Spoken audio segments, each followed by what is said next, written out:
Divine Miséricorde, en préparation pour la fête de la Divine Miséricorde du 16 avril prochain. Il y a beaucoup de promesses qui sont reliées à cette neuvaine, puis au chapelet de la Divine Miséricorde. S'il y a des personnes qui n'ont pas reçu le feuillet, après la cérémonie, je vais être à l'arrière de l'église, vous pourrez vous en procurer. Merci.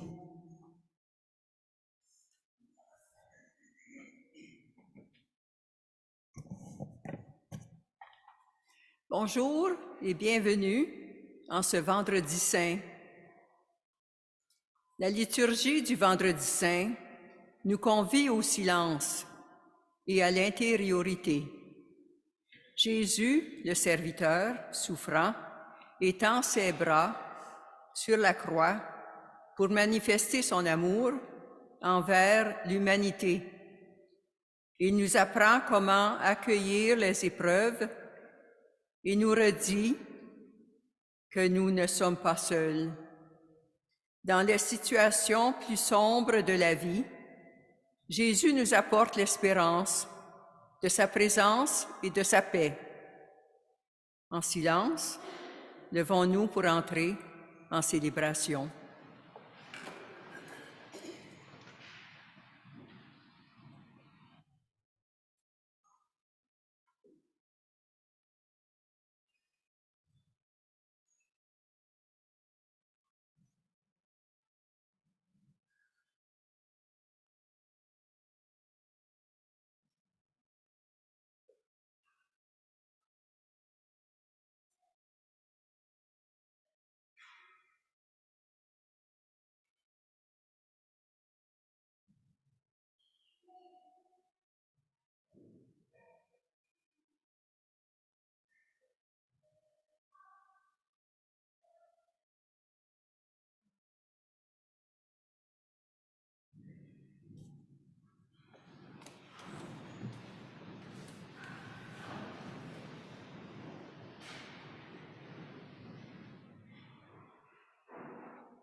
Seigneur Dieu,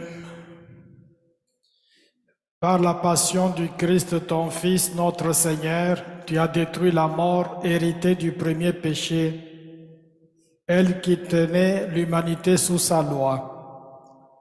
Accorde-nous de ressembler à ton Fils. Du fait de notre nature, nous sommes à l'image de l'homme pétri d'argile, de même que ta grâce nous sanctifie, pour que nous soyons à l'image de celui qui vient du ciel, par le Christ notre Seigneur.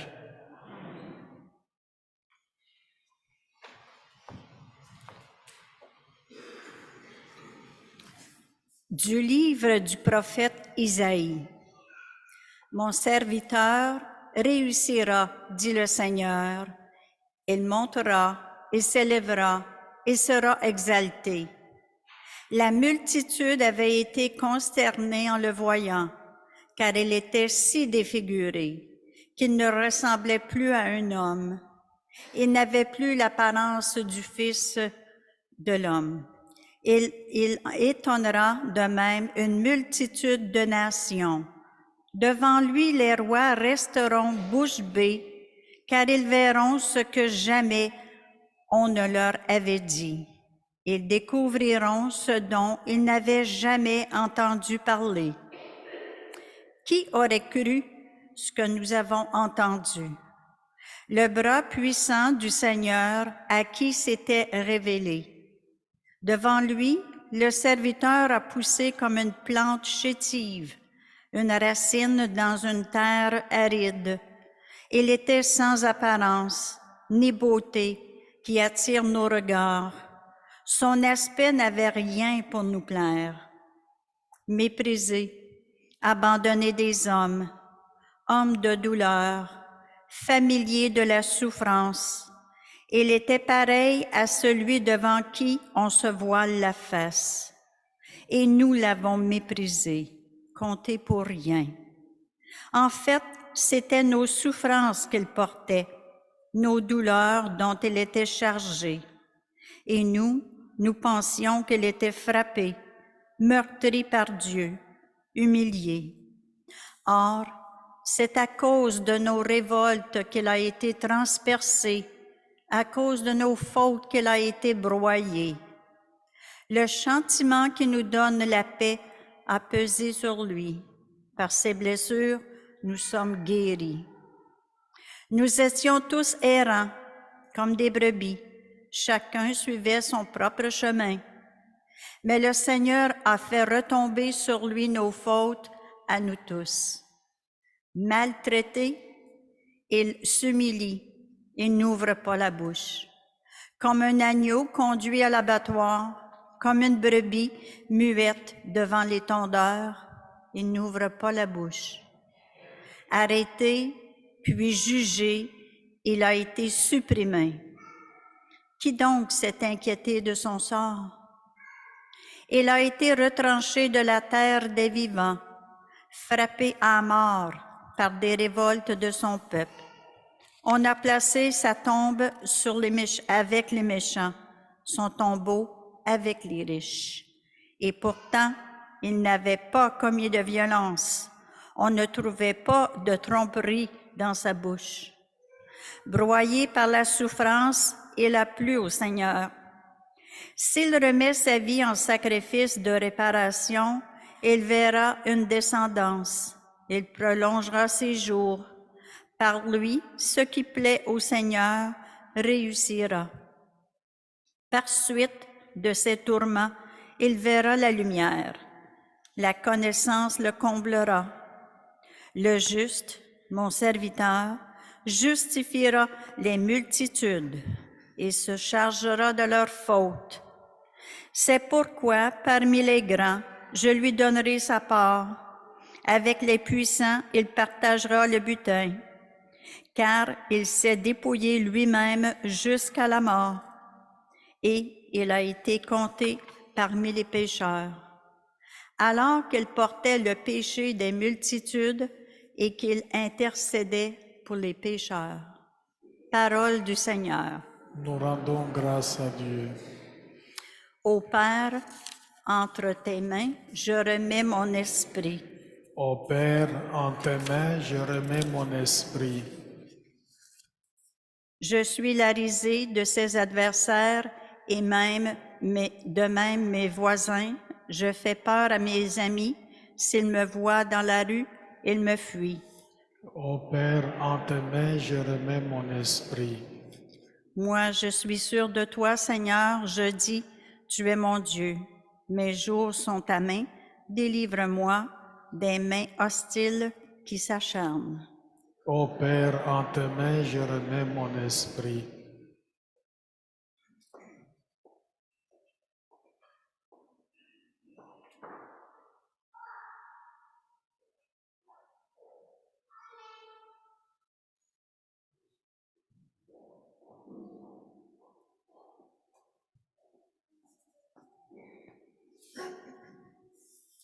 De la lettre aux Hébreux. Frères et sœurs en Jésus, le Fils de Dieu, nous avons le grand prêtre par excellence, celui qui a traversé les cieux. Tenons donc ferme l'affirmation de notre foi. En effet, nous n'avons pas un grand prêtre incapable de compatir à nos faiblesses, mais un grand prêtre éprouvé en toutes choses à notre ressemblance, excepté le péché. Avançons-nous donc avec assurance vers le trône de la grâce pour obtenir miséricorde et recevoir en temps voulu la grâce de son secours. Le Christ, pendant les jours de sa vie dans la chair, offrit avec un grand cri et dans les larmes des prières et des supplications à Dieu qui pouvaient le sauver de la mort, et il fut exaucé en raison de son grand respect. Bien qu'il soit le Fils, il a pris par ses souffrances l'obéissance et conduit à sa perfection, il est devenu pour tous ceux qui lui obéissent la cause du salut éternel. Parole du Seigneur. Nous rendons grâce à Dieu. Le Christ s'est anéanti, prenant la condition de serveur. Le Christ s'est anéanti, prenant la condition de serviteur. Pour nous, le Christ est devenu obéissant jusqu'à la mort et la mort de la croix. C'est pourquoi Dieu l'a exalté et l'a doté du nom qui est au-dessus de tout nom. Le Christ s'est anéanti, prenant la condition de serviteur.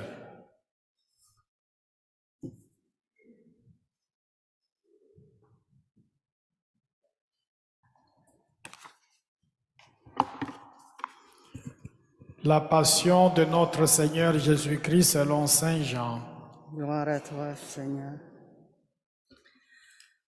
En ce temps-là, après le repas, Jésus sortit avec ses disciples et traversa le torrent du Cédron. Il y avait là un jardin dans lequel il entra avec ses disciples.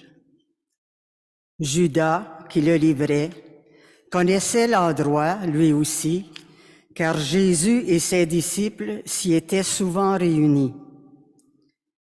Judas, avec un détachement de soldats, ainsi que des gardes envoyés par les grands prêtres et les pharisiens, arrive à cet endroit. Ils avaient des lanternes, des torches et des armes. Alors Jésus, sachant tout ce qui allait lui arriver, s'avança et leur dit: « Qui cherchez-vous? » Ils lui répondirent. Il leur dit: « C'est moi, je le suis. » Judas, qui le livrait, se tenait avec eux. Quand Jésus leur répondit: « C'est moi, je le suis », ils reculèrent et ils tombèrent à terre. Il demanda de nouveau. Qui cherchez-vous? Ils dirent. Jésus répondit: « Je vous l'ai dit, c'est moi, je le suis. Si c'est bien moi que vous cherchez, cela laissez-les partir. » Ainsi s'accomplissait la parole qu'il avait dite: « Je n'ai perdu aucun de ceux que tu m'as donnés. » Or Simon-Pierre, avec une épée, il la tira, frappa le serviteur du grand prêtre et lui coupa l'oreille droite. Le nom de ce serviteur était Malchus. Jésus dit à Pierre: « Remets ton épée au fourreau. La coupe que m'a donnée le Père, vais-je refuser de la boire? » Alors la troupe, le commandant et les gardes juifs se saisirent de Jésus et le ligotèrent. Ils l'amenèrent d'abord chez Anne, beau-père de Caïphe, qui était grand prêtre cette année-là. Caïphe était celui qui avait donné aux Juifs ce conseil: « Il vaut mieux qu'un seul homme meure pour le peuple. » Or Simon-Pierre, ainsi qu'un autre disciple, suivait Jésus. Comme ce disciple était connu du grand prêtre, il entra avec Jésus dans le palais du grand prêtre. Pierre se tenait près de la porte, dehors. Alors l'autre disciple, celui qui était connu du grand prêtre, sortit, dit un mot à la servante qui gardait la porte et fit entrer Pierre. Cette jeune servante dit alors à Pierre, « N'es-tu pas, toi aussi, l'un des disciples de cet homme? » il répondit, « Non, je ne le suis pas. » les serviteurs et les gardes se tenaient là. Comme il faisait froid, ils avaient fait un feu de braise pour se réchauffer. Pierre était avec eux, en train de se chauffer. Le grand prêtre interrogea Jésus sur ses disciples et sur son enseignement. Jésus lui répondit, « Moi, j'ai parlé au monde ouvertement. J'ai toujours enseigné à la synagogue et dans le temple, là où tous les Juifs se réunissent, et je n'ai jamais parlé en cachette. Pourquoi m'interroges-tu? Ce que je leur ai dit, demande-le à ceux qui m'ont entendu.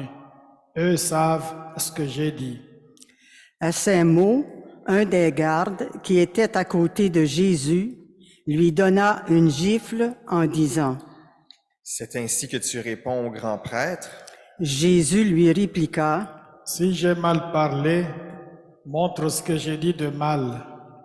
Mais si j'ai bien parlé, pourquoi me frappes-tu? » On l'envoya toujours ligoter au grand prêtre Caïphe.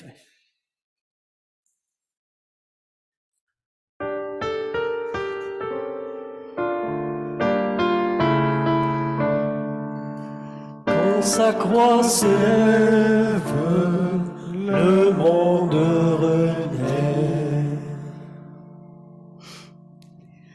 Simon-Pierre était donc en train de se chauffer.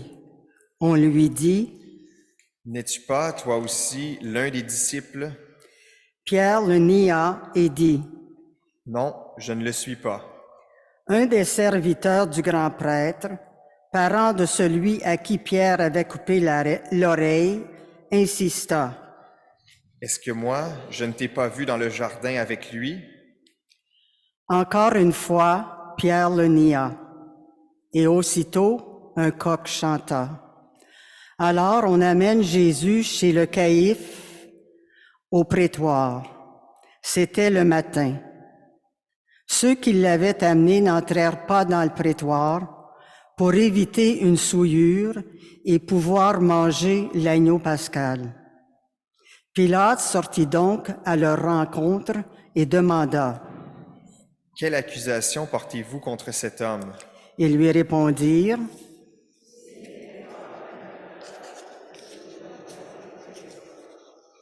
Pilate leur dit, « Prenez-le vous-même et jugez-le suivant votre loi. » Les Juifs lui dirent,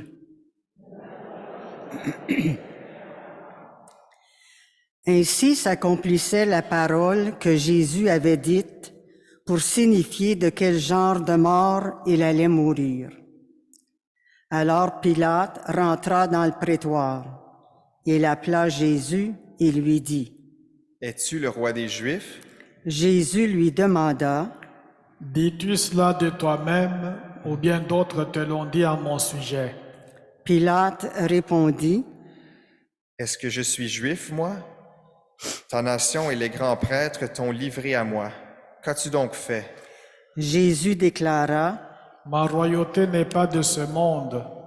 Si ma royauté était de ce monde, j'aurais des gardes qui se seraient battus pour que je ne sois pas livré aux Juifs. En fait, ma royauté n'est pas d'ici. » Pilate lui dit, « Alors tu es roi? » Jésus répondit, « C'est toi-même qui dis que je suis roi. Moi, je suis venu dans le monde pour ceci, rendre témoignage à la vérité. Quiconque appartient à la vérité, écoute ma voix. » Pilate lui dit, « Qu'est-ce que la vérité? » Ayant dit cela, il sortit de nouveau à la rencontre des Juifs et il leur déclara, « Moi, je ne trouve en lui aucun motif de condamnation. Mais chez vous, c'est la coutume que je vous relâche quelqu'un pour la Pâque.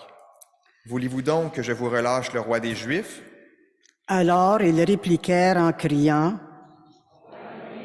« Or, ce Barabbas était un bandit. » Alors Pilate fit saisir Jésus pour qu'il soit flagellé. Les soldats tressèrent avec des épines une couronne qu'ils lui posèrent sur la tête. Puis ils le revêtirent d'un manteau pourpre. Il s'avança vers lui et il disait, et il le giflait. Pilate de nouveau sortit dehors et leur dit, Voyez, je vous l'amène dehors pour que vous sachiez que je ne trouve en lui aucun motif de condamnation. Jésus donc sortit dehors, portant la couronne d'épines et le manteau pourpre. Et Pilate leur déclara, Voici l'homme. quand ils le virent, les grands prêtres et les gardes se mirent à crier. Pilate leur dit, Prenez-le vous-même et crucifiez-le. Moi, je ne trouve en lui aucun motif de condamnation. Ils lui répondirent,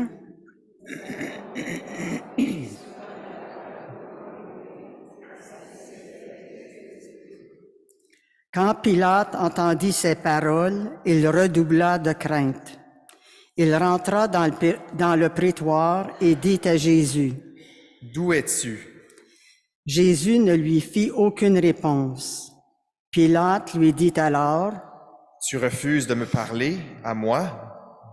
Ne sais-tu pas que j'ai le pouvoir de te relâcher et le pouvoir de te crucifier? Jésus répondit, Tu n'aurais aucun pouvoir sur moi si tu ne l'avais reçu d'en haut.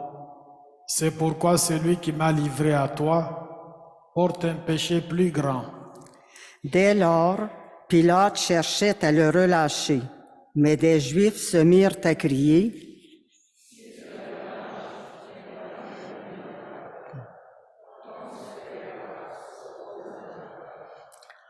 En entendant ces paroles, Pilate amena Jésus au dehors.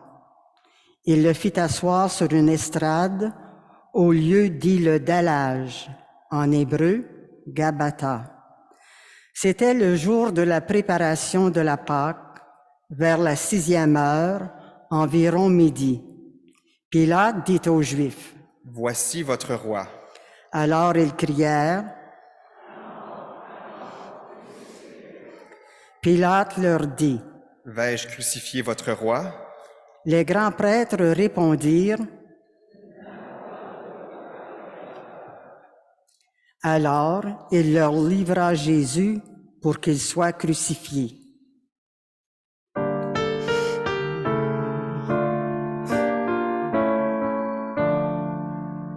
Quand sa croix s'élève, le monde renaît. Ils se saisirent de Jésus. Et lui-même, portant sa croix, sortit en direction du lieu dit le crâne, ou calvaire, qui se dit en hébreu Golgotha. C'est là qu'ils le crucifièrent, et 2 autres avec lui, un de chaque côté, et Jésus au milieu. Pilate avait rédigé un écriteau qu'il fit placer sur la croix. Il était écrit, Jésus le Nazaréen, roi des Juifs. Beaucoup de Juifs lurent cet écriteau parce que l'endroit où l'on avait crucifié Jésus était proche de la ville et que c'était écrit en hébreu, en latin et en grec. Alors les grands prêtres des Juifs dirent à Pilate,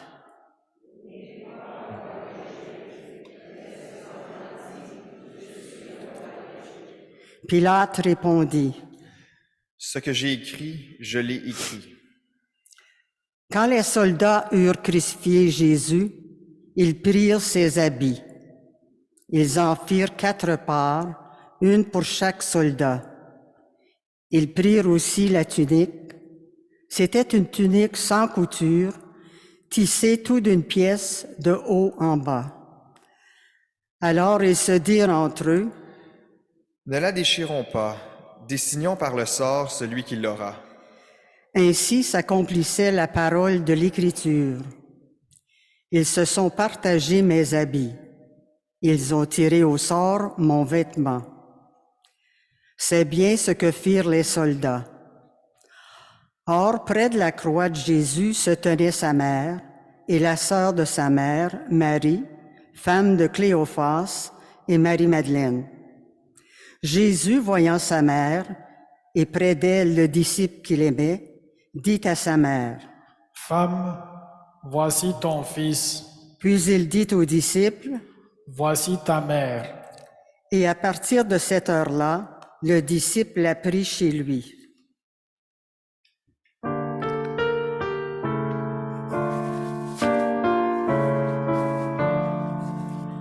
Quand sa croix s'élève, le monde renaît.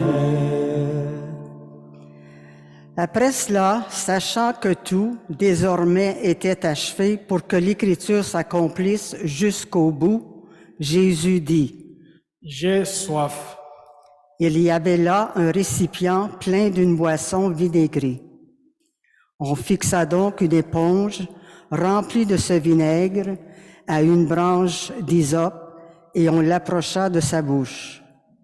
Quand il eut pris le vinaigre, Jésus dit, « Tout est accompli. » Puis, inclinant la tête, il remit l'esprit.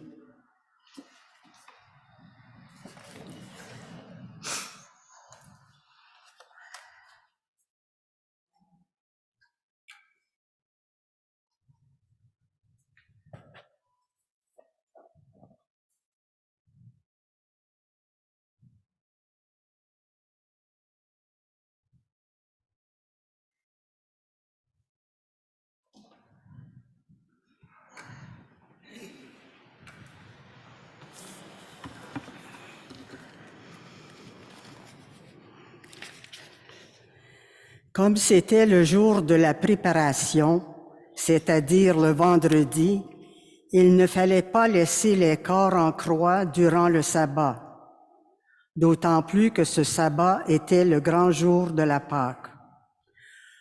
Aussi les Juifs demandèrent à Pilate qu'on enlève les corps après leur avoir brisé les jambes.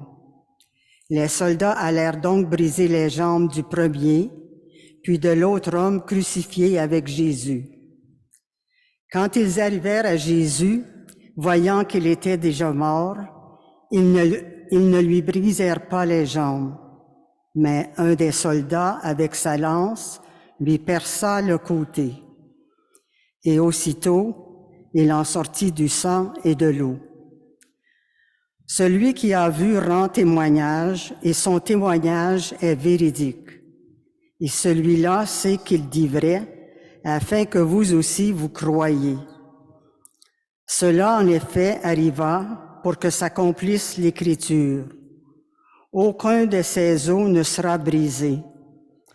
Un autre passage de l'Écriture dit encore, « Ils lèveront les yeux vers celui qu'ils ont transpercé. » Après cela, Joseph d'Arimathie, qui était disciple de Jésus, mais en secret par crainte des Juifs, demanda à Pilate de pouvoir enlever le corps de Jésus. Et Pilate le permit. Joseph vint donc enlever le corps de Jésus. Nicodème, celui qui au début était venu trouver Jésus pendant la nuit, vint lui aussi. Il apportait un mélange de myrrhe et d'aloès, pesant environ 100 livres.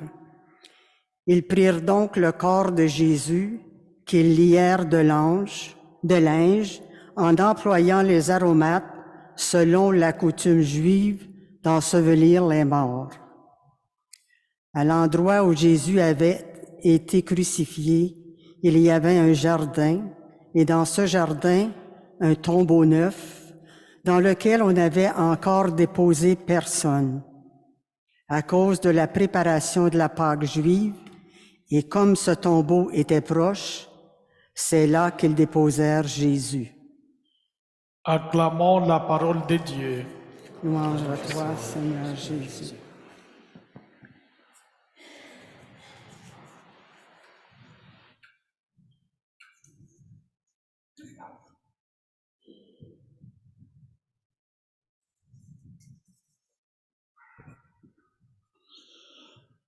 La passion de Jésus comme telle est déjà un texte qui est riche de signification et de messages.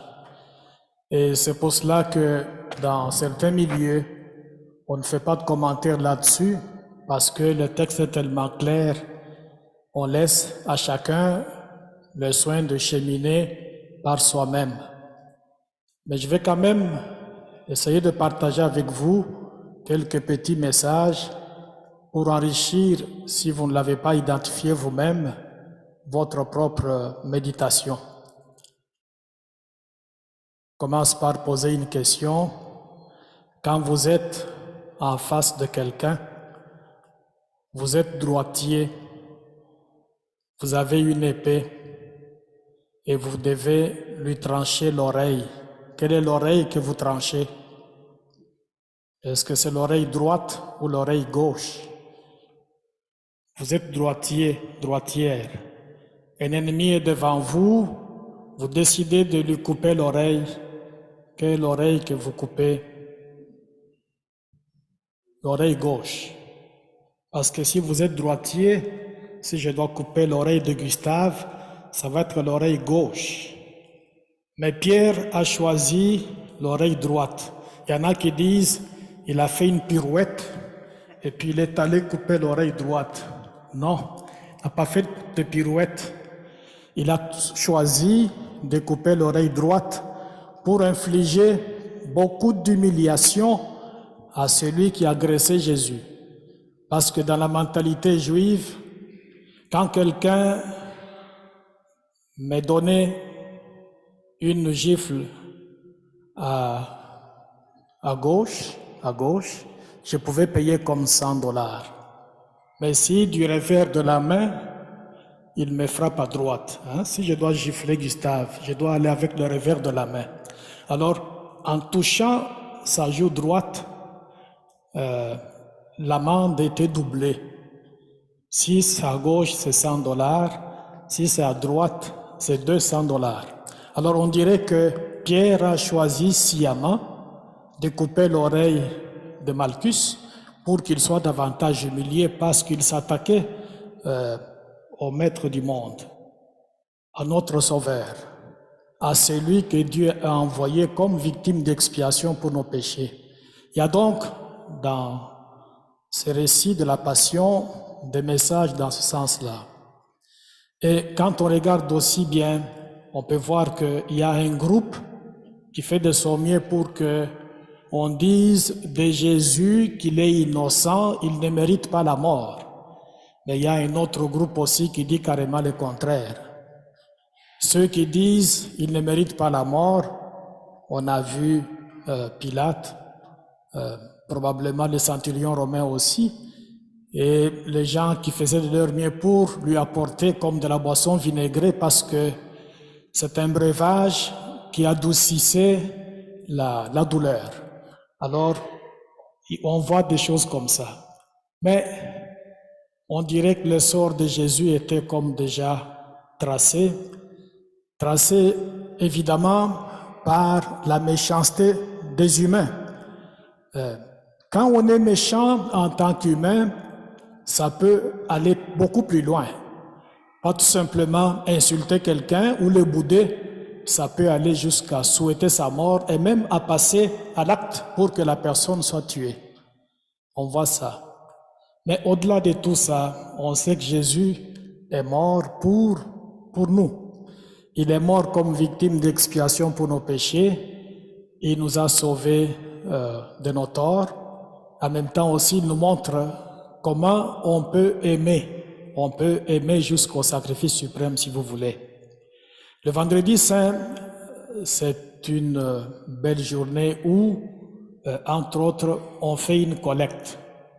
Cette collecte est spéciale parce qu'on va envoyer tout l'argent qu'on va ramasser aujourd'hui à Jérusalem, dans ce bout-là, pour que les lieux saints soient toujours sauvegardés. Mes parents sont morts il y a longtemps. Quand je retourne au Congo pour aller me recueillir là où ils ont été enterrés, je ne peux plus me retrouver. Je ne peux pas savoir où ils sont enterrés. Je sais que c'est dans tel cimetière, mais si j'entre dedans, c'est pas comme ici. Ici, on a ça. 10 ans après, 20 ans après, 30 ans après, 40 ans après, 50 ans après, 100 ans après, on peut encore trouver le monument de quelqu'un qui est décédé il y a longtemps et avoir l'occasion de se recueillir. Les milieux juifs, les lieux saints, là où Jésus a vécu, là il a été en train de faire tel ou tel ministère, c'est quelque chose de très important pour nous. Nous qui sommes chrétiens, on peut un jour faire un saut par là et on peut aussi voir. Je parlais un jour avec Bernard qui me disait qu'il a visité ces lieux-là, là où Jésus est né, là où il m'indiquait, il a vu les monts Tabor, des choses comme ça. Il était là, il a vu ça. Parmi vous, probablement, certains ont déjà fait ce pèlerinage-là. Ils sont allés en Terre Sainte et ils ont vu beaucoup de choses.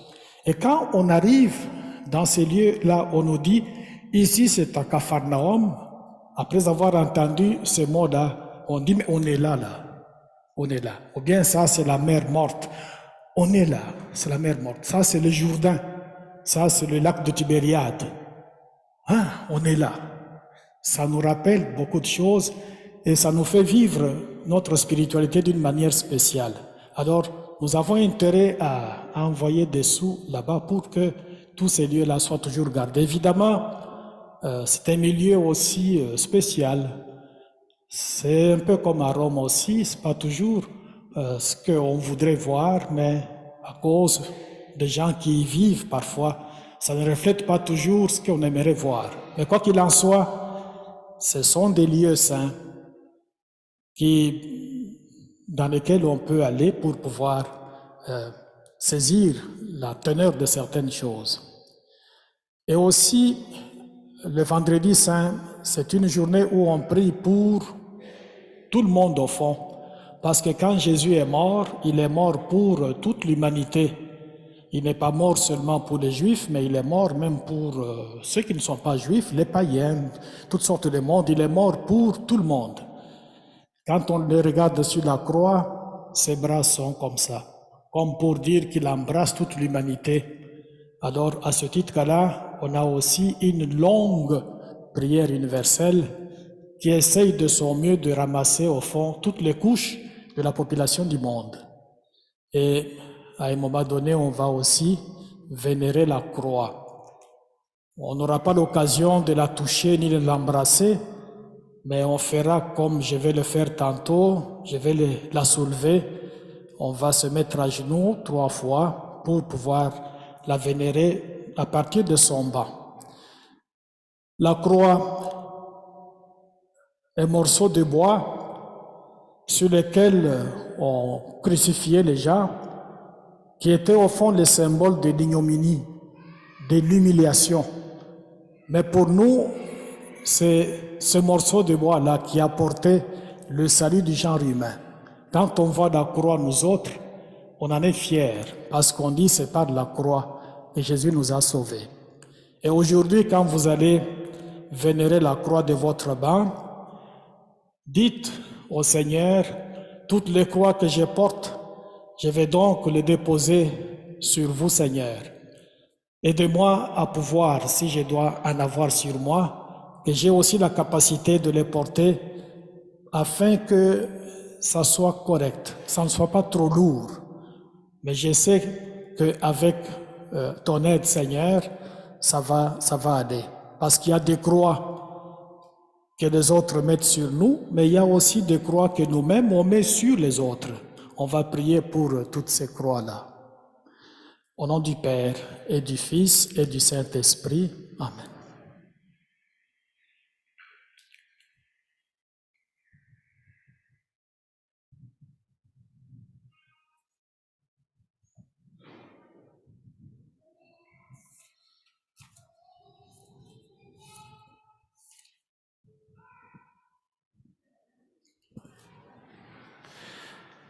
Le Christ a étendu les bras sur la croix pour manifester son amour envers l'humanité et se rendre attentif aux besoins et aux désirs des femmes et des hommes de tous les temps. En toute confiance, présentons au Seigneur les besoins et les aspirations qui habitent nos cœurs. Prions, frères et sœurs bien-aimés, pour la Sainte Église de Dieu. Que notre Dieu et Seigneur lui donne la paix, la ressemble dans l'unité et la garde pour toute la terre. Qu'il nous accorde une vie calme et paisible pour glorifier Dieu, le Père Tout-Puissant.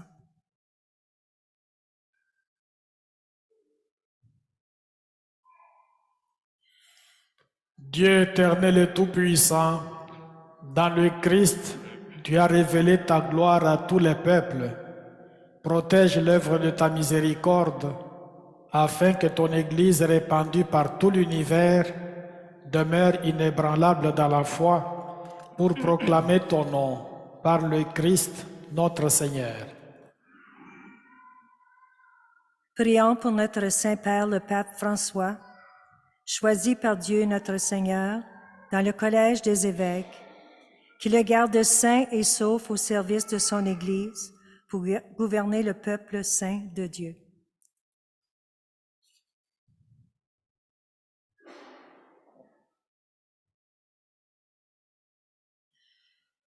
Dieu éternel et tout-puissant, dont la sagesse organise toutes choses, écoute en ta bonté notre prière. Protège avec amour l'évêque de Rome que tu nous as choisi, afin que, sous ta conduite, sous la conduite de ses pasteurs suprêmes, le peuple chrétien que tu gouvernes progresse toujours dans la foi, par le Christ notre Seigneur. Prions pour notre évêque Marcel, pour tous les évêques, les prêtres, les diacres de l'Église et pour l'ensemble du peuple des fidèles.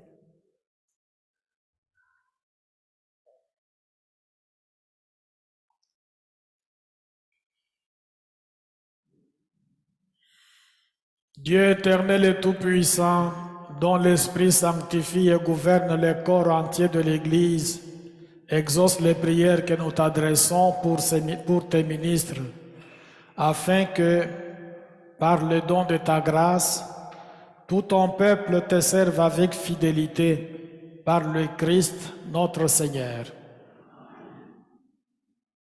Prions pour les catéchumènes, que Dieu notre Seigneur ouvre leur cœur à sa parole et les accueille dans sa miséricorde.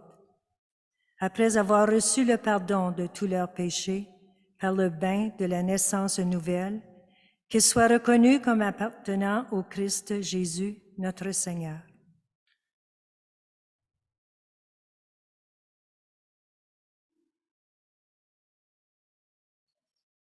Dieu éternel et tout-puissant, toi qui assures la fécondité de ton Église en lui donnant toujours de nouveaux enfants, augmente à nos catéchumènes la foi et l'intelligence de la foi, qu'ils renaissent à la source du baptême et prennent place parmi tes enfants d'adoption, par le Christ notre Seigneur. Prions pour tous nos frères et sœurs qui croient au Christ et cherchent à faire la vérité. Que le Seigneur notre Dieu les rassemble et les garde dans son unique Église.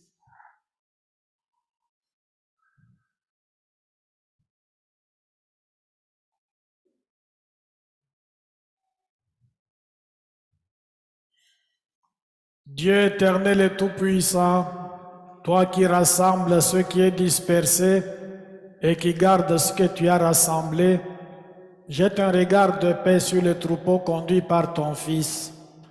Accorde à ceux et celles qu'un même baptême a consacré d'être unis dans la plénitude de la foi et de demeurer en communion par le lien de la charité, par le Christ notre Seigneur. Prions pour les Juifs à qui le Seigneur notre Dieu a parlé en premier, qu'il leur donne de progresser dans l'amour de son nom et dans la fidélité à son alliance.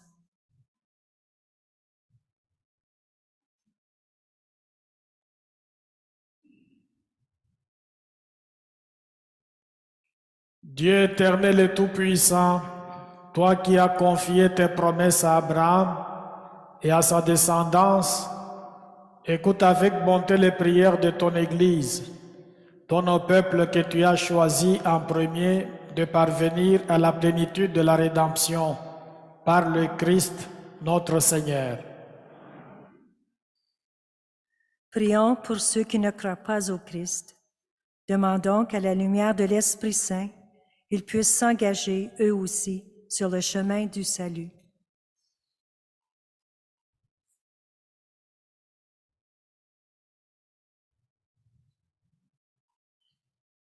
Dieu éternel et tout-puissant, donne à ceux qui ne reconnaissent pas le Christ de marcher en ta présence d'un cœur sincère afin de découvrir la vérité et donne-nous de progresser sans cesse dans l'amour mutuel, attentif à percevoir plus pleinement le mystère de ta vie pour être dans le monde des témoins plus parfaits de ton amour, par le Christ notre Seigneur. Prions pour ceux qui ne connaissent pas Dieu. Demandons qu'en recherchant d'un cœur sincère ce qui est droit, ils puissent parvenir jusqu'à Dieu lui-même.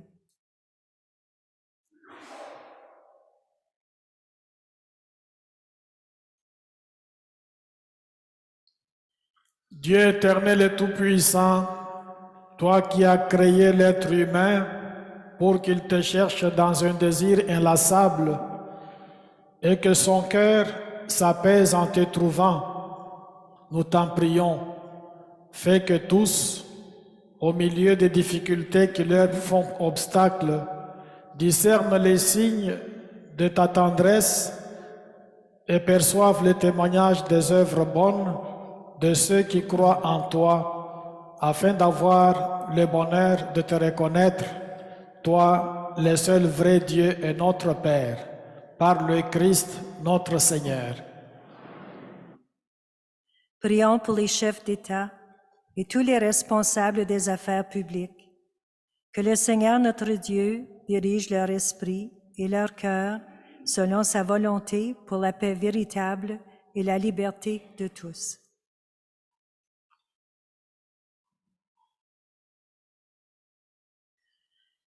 Dieu éternel et tout-puissant, le cœur humain et les droits des peuples sont dans ta main. Regarde avec bienveillance ceux qui exercent le pouvoir sur nous, que par ta grâce s'affermissent partout sur la terre la sécurité et la paix, la prospérité des nations et la liberté religieuse, par le Christ notre Seigneur. Frères et sœurs bien-aimés, prions Dieu le Père Tout-Puissant pour qu'il purifie le monde de toute erreur, chasse les maladies et repousse la famine, ouvre les prisons et brise les chaînes, protège ceux qui voyagent, ramène chez eux les exilés, donne la force aux malades et aux mourants, accorde le salut.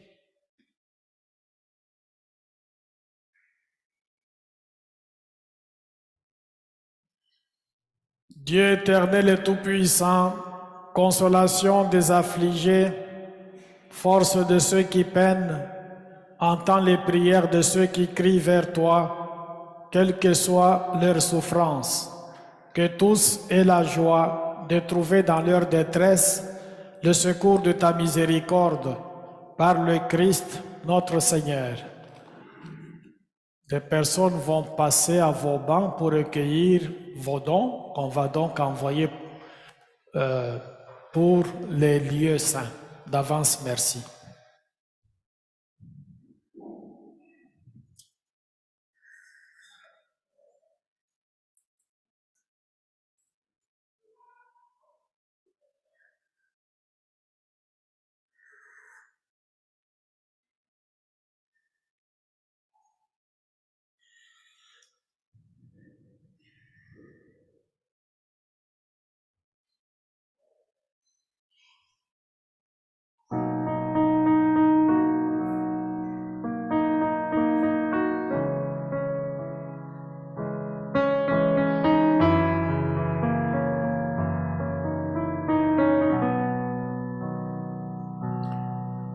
Vous n'aurez pas compris lorsque viendra mon heure. Vous n'aurez pas compris grand-chose à ma chanson. Vous n'aurez pas compris, il faut que je meure pour qu'à votre folie soit donné le pardon. Vous n'aurez pas compris, vous fermerez vos portes, vous fermerez vos cœurs au soleil de l'amour, et vous vous en irez, lamentable cohorte, vers d'autres horizons qui reculent toujours. Oh, Gethsemane, la lune danse dans les arbres. Oh, Gethsemane, le vieux pressoir est plein de fruits. Vous n'aurez pas compris la beauté du message que je vous apportais en frémissant de joie. Vous n'aurez pas compris, vous croirez être sage en clouant la sagesse au gibet de la croix. Et vous profanerez toute la paix du monde en faisant retentir les cris de votre orgueil. Et vous vous en irez pour conquérir le monde, mais vous n'y sèmerez que la ruine et le deuil. Oh, Gethsemane, la lune danse dans les arbres. Oh, Gethsemane, le vieux pressoir est plein de fruits.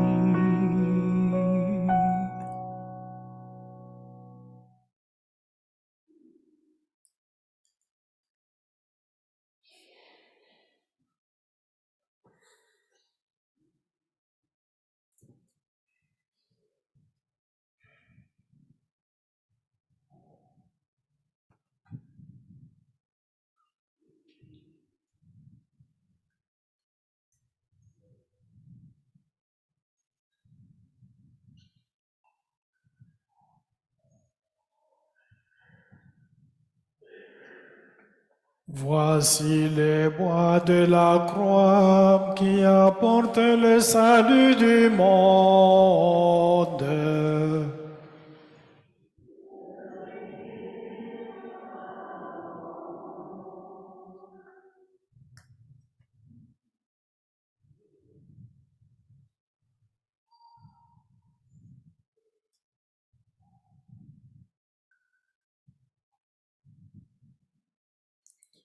Voici les bois de la croix qui apportent le salut du monde.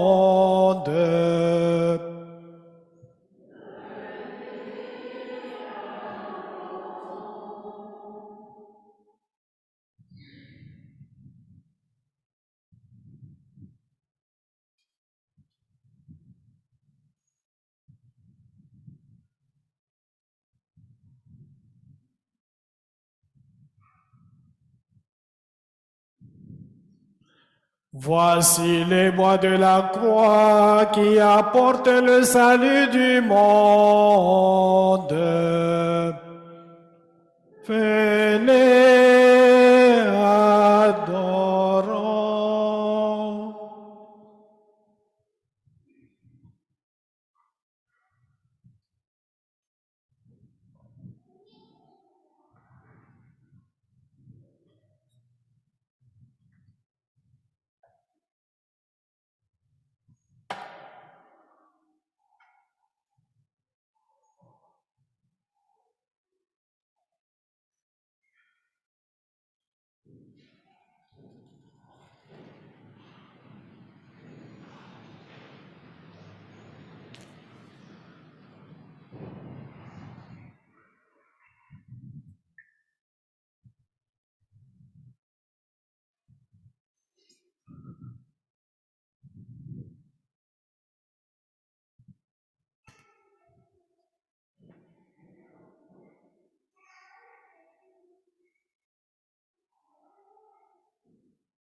À la suite de Jésus qui s'est offert sur la croix pour le salut du monde, rédisons avec foi la prière qui rassemble ses disciples de toutes les nations.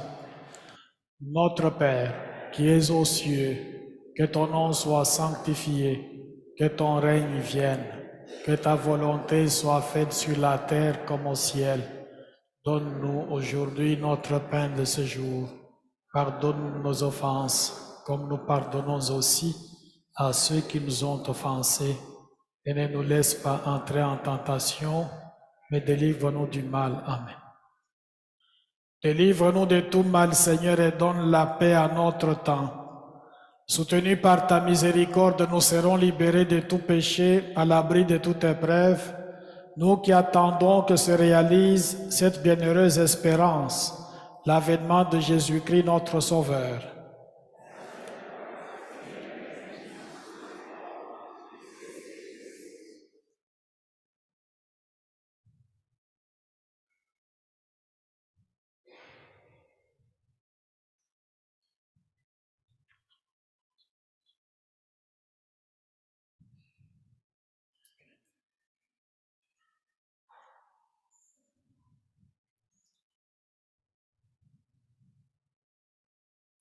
Voici l'agneau de Dieu, voici celui qui enlève le péché du monde. Heureux les invités au repas des noces de l'agneau.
Comme lui, savoir dresser la table, comme lui, nouer le tablier,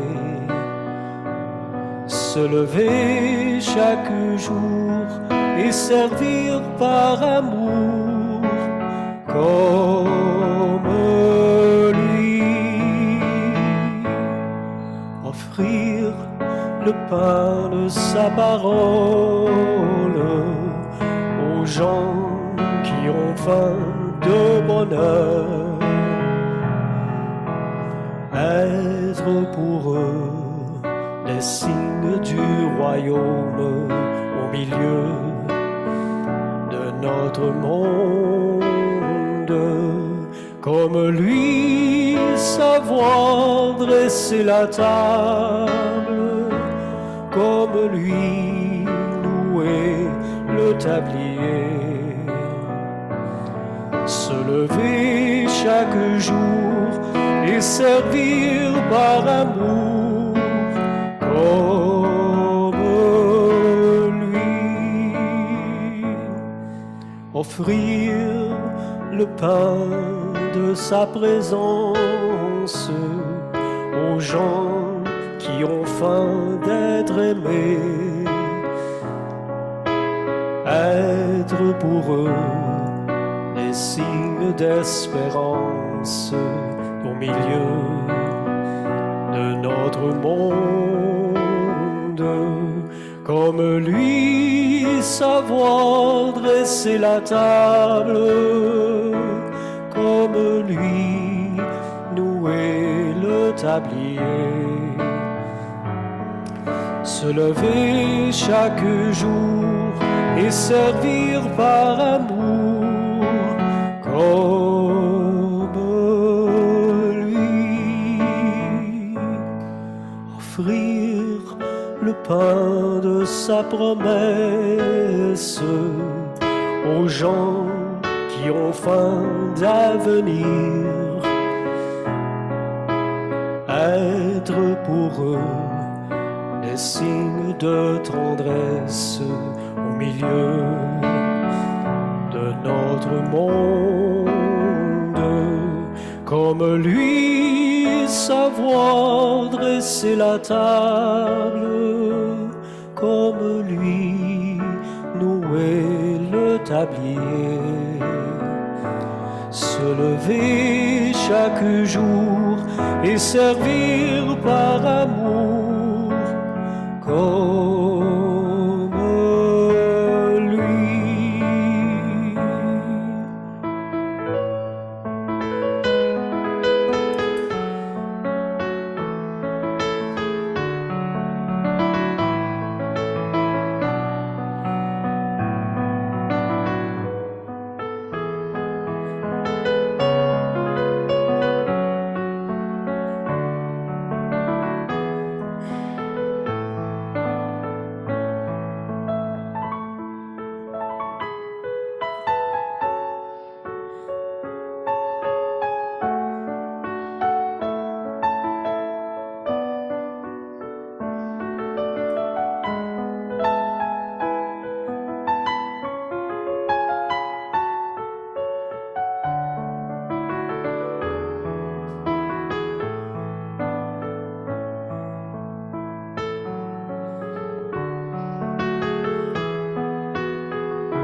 Dieu éternel et tout-puissant, tu nous as renouvelés par la mort et la résurrection bienheureuse de ton Fils.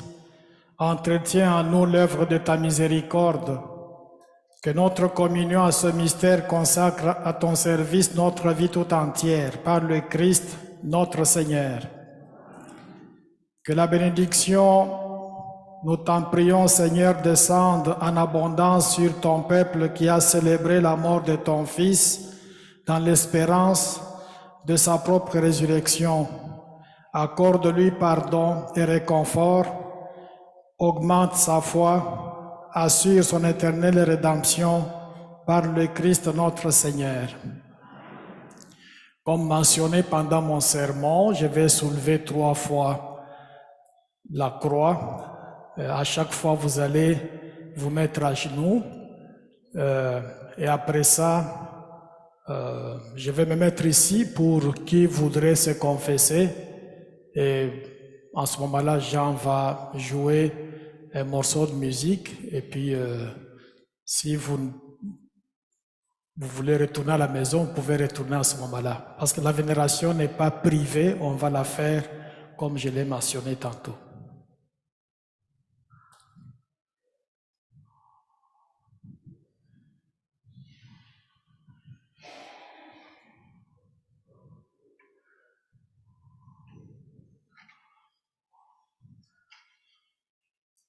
Voici les bois de la croix qui apportent le salut du monde. Venez, adorons.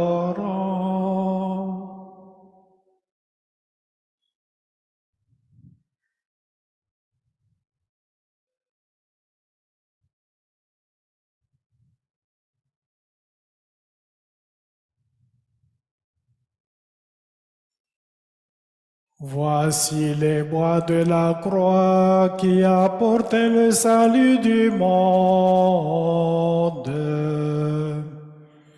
Venez, adorons.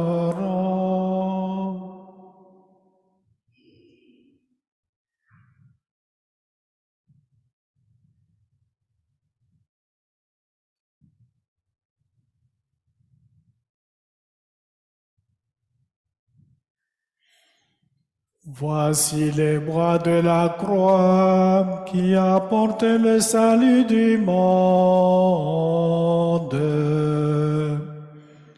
Venez, adorons.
À cause d'une croix posée sur nos rivages, en signe d'héritage, celui de notre foi, à cause d'un chemin tracé jusqu'en nos terres, entre bois et rivières, par le sang des témoins, debout n'ayons plus peur de vivre notre foi.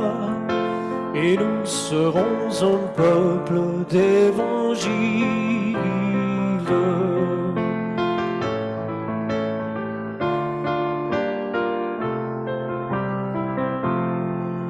À cause de tous ceux qui ont porté la flamme, tant d'hommes et de femmes brûlés de même feu, à cause de leur pas, courant sur les montagnes, traversant les campagnes, en messagers de joie, debout n'ayons plus peur de vivre notre foi, et nous serons un peuple d'évangile.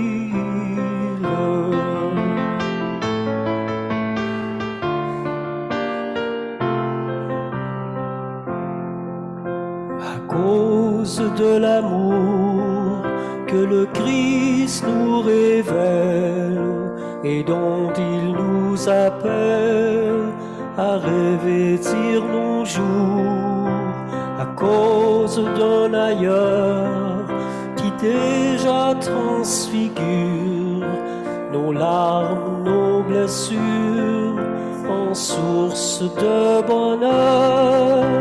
Debout, n'ayons plus peur de vivre notre foi, et nous serons un peuple d'évangile.